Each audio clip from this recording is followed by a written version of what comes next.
Yan. Nahasa na ni Tatay Mike ang ating legendary blade. Ilang taon na kayo, Tatay, naghahasa?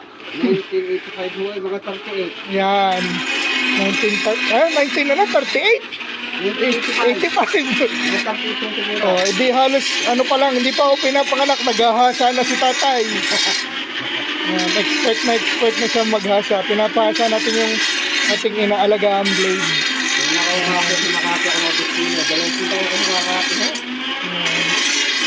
Siguro ang mga anak na rin marunong na rin maggarne. Naturuan na din. Ayaw. Ayaw daw nila. Walang benepisyo rin. Nasa ka na, kumbrika mo na electronic. Nasa electronics daw mga anak ni Tatay. Yan. Tapos ipapahasa din natin yung ating mga kutsilyo para tumalim pag nagluluto. Sabi ni Tatay, ang blade ko daw ay may pag-asa pa. Mabuti daw at pinahasa ko kagad. Yan. Kaya yan, kumikintab na siya. Maganda na yung itsura ng blade natin.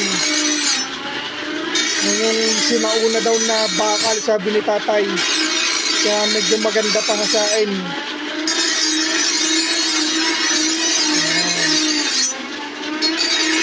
Nakita nyo, hindi rin madaling maghasa, para nagbabay pero mahirap din yan. Nakakapagod din yan. Sa mga malalapit sa area ko, kontakin nyo na lang ako. Yan. Binabalag natin si Tatay. Sa mga gusto pang magpahasa dyan, kontakin nyo ako. Yan. Sa ulo ni Tatay, ang number niya. Anong number niya, Tatay? 0966. Yeah, 0966 816 816 4418. 4418. Oh, yan daw. 4480 yan. Nasa akin din yung number niya yan. So mga malalapit dyan, makakatulong kayo kay Tatay. Maghahasain din yung inyong mga kutsilyo at mga kung anumang armas natin dyan, mga matatalim. Yan.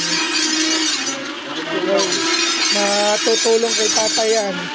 Dito sa area natin nyo, kahit abot ba kayo ng Batangas City, kaya ng Batangas City kaya? Yan, mga kalenso. San Jose lang, San Jose, yan. Baka may mga ano kayo dito, mga kababayan natin dito sa San Jose, guys. Yan, mga gusto magpahasa ng inyong mga kagamitan. Kontakin nyo lang si Tatay Mike. Ayan. Tingnan natin mamaya yung finished product. Yan, Talbong Nice TV out.